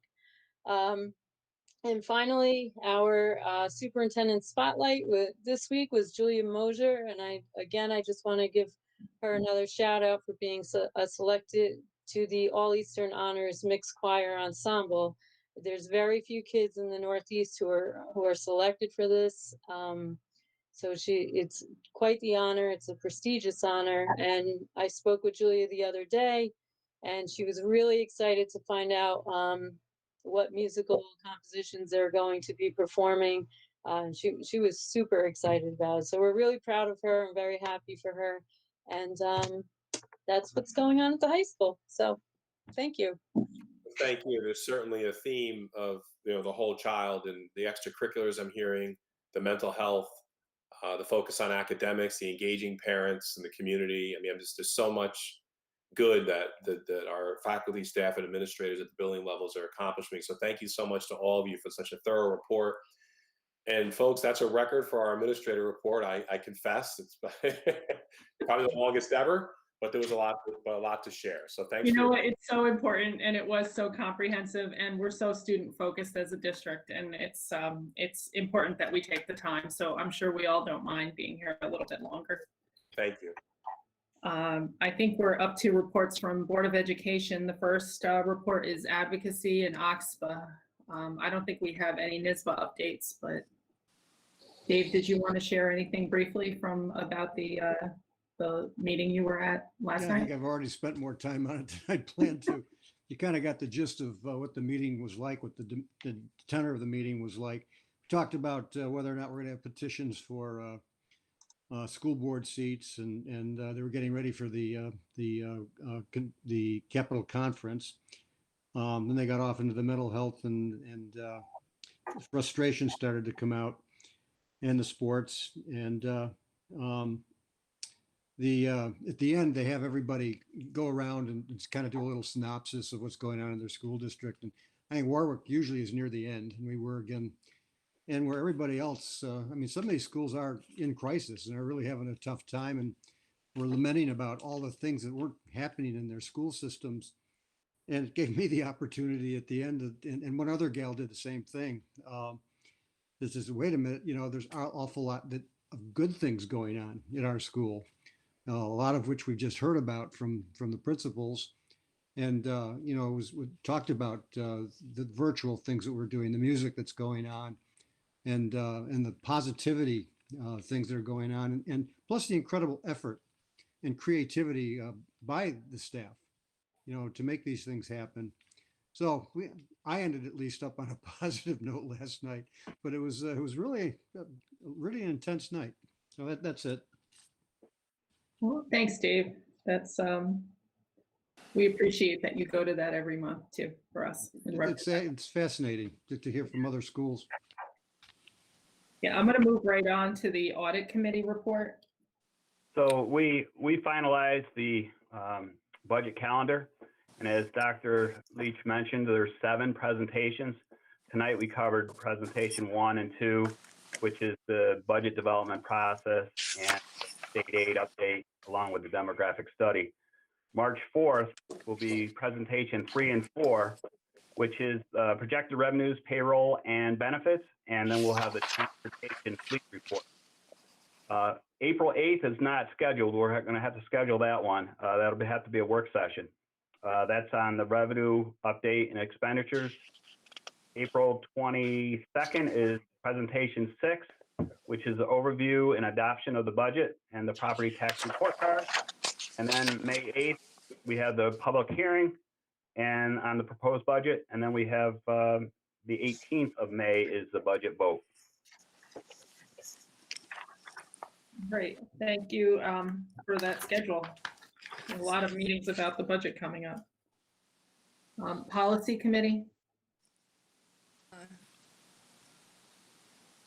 Sorry. I We think- met on Monday to continue to move through our policy audit, and there's 12 policies on the agenda for tonight. So there we go. Thanks, Policy Committee. Facilities Committee, is there any update, Keith? No update. Warwick Valley Coalition, I know we heard a little bit from all the principals, but is there anything you wanted to add, Bob? Well, as you can tell,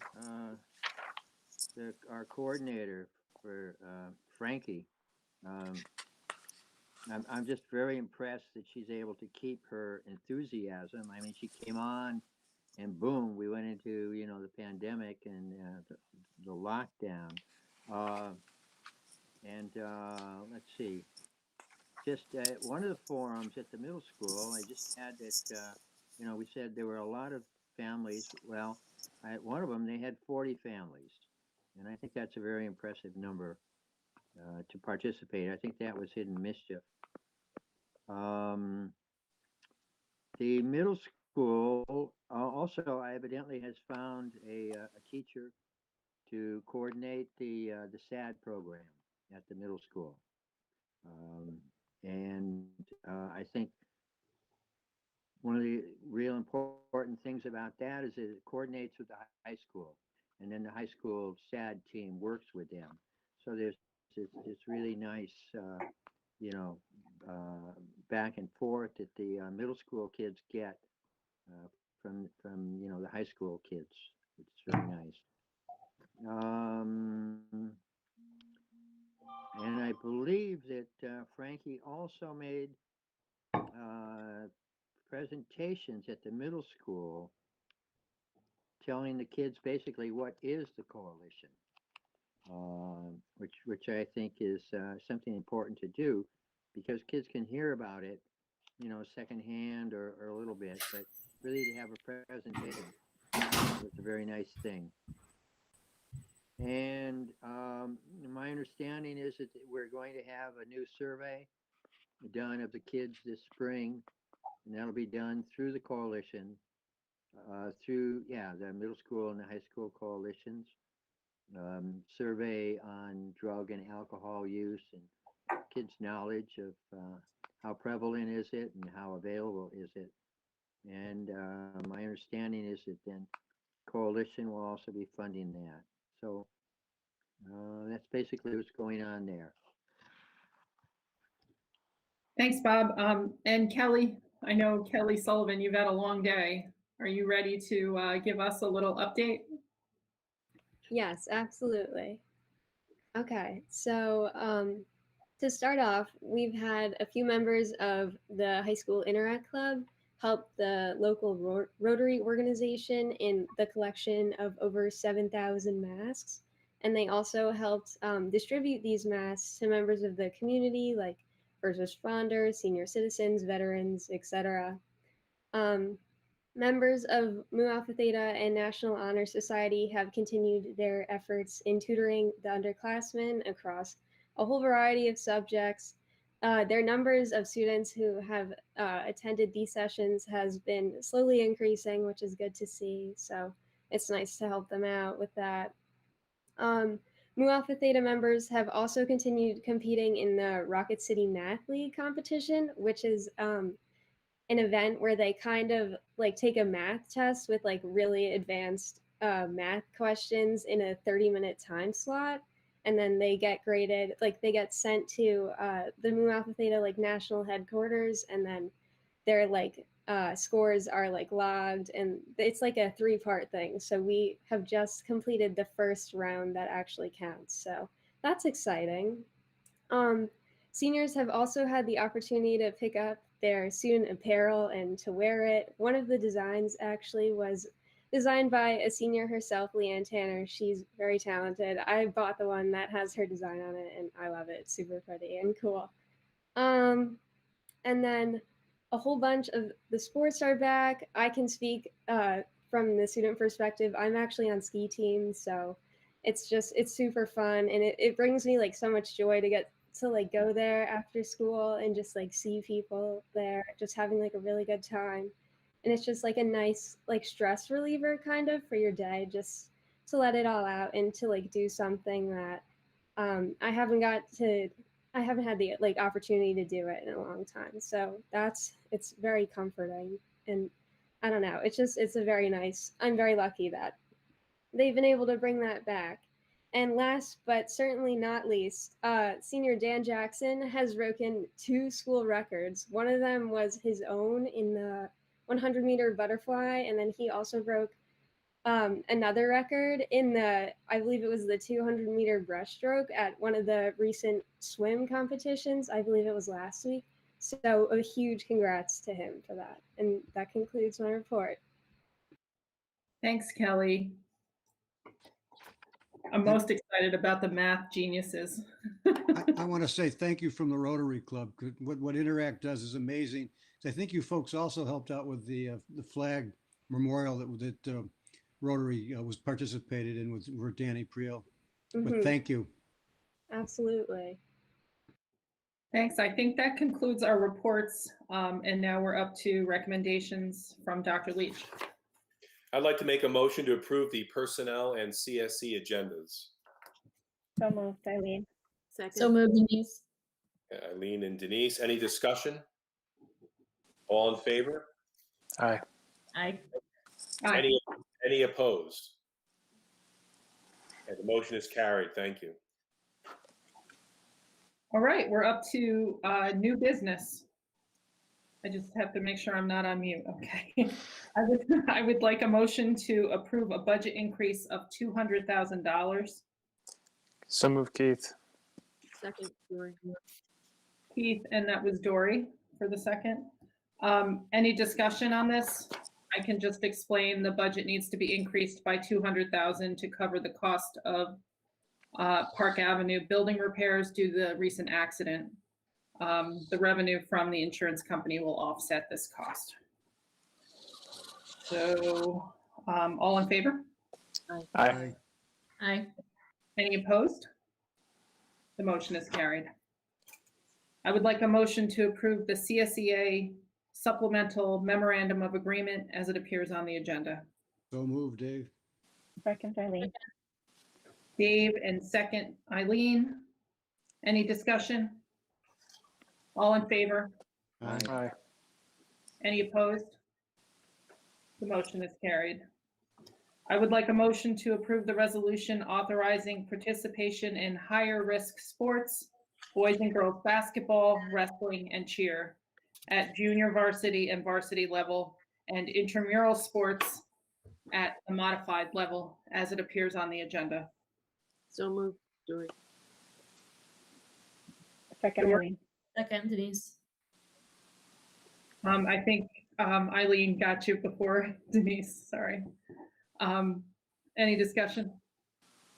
Any more discussion? I know we discussed it a lot already. All in favor? Aye. Aye. Any opposed? I'm going to abstain. Okay, Dave is abstaining. The motion is carried. Okay, we're up to Title IX appointments. I would like a motion to approve the Title IX appointments for the 2020-2021 school year as they appear on the agenda. So moved. Second. Keith, and was that Denise? Who seconded that? I'm sorry. Dory. Oh, Eileen? Eileen? No, it was Dory. Oh, it was Dory? Sorry. So Keith and then Dory, any discussion? All in favor? Aye. Aye. Aye. Any opposed? The motion is carried. I think I do need to get my hearing checked, by the way. I would like a motion to approve the actions on the policies listed on the agenda as recommended by Erie One BOCES, Policy Services, and the Warwick Valley School District's Policy Committee, waiving the second reading of the 7 new policies. So moved, Lynn. Second. Lynn and Dave, any discussion? All in favor? Aye. Aye. Any opposed? The motion is carried. Does anyone have any old business that they would like to discuss? Okay, and then I have comments that were received from a resident, Carly Tosh, on January 7th. Her comments were received after 4 p.m.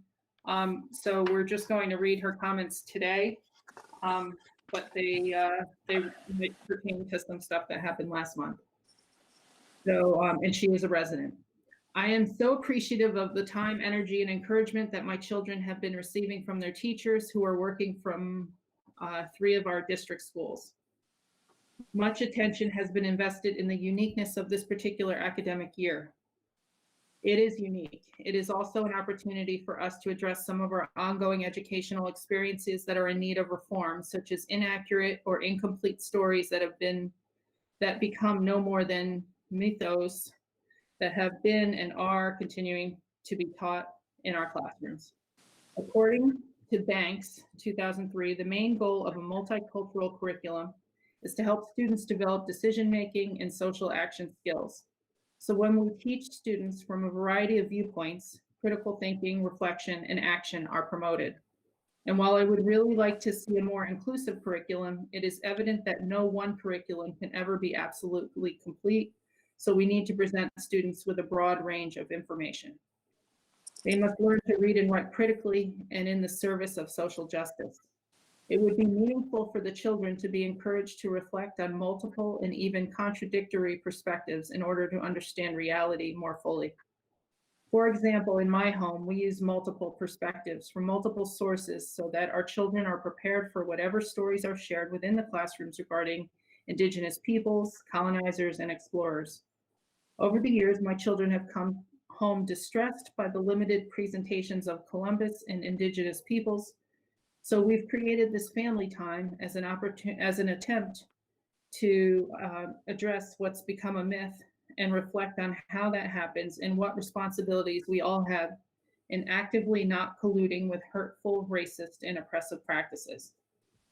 I'm very pleased with the unit celebrating Dr. King that my first grader shared with me.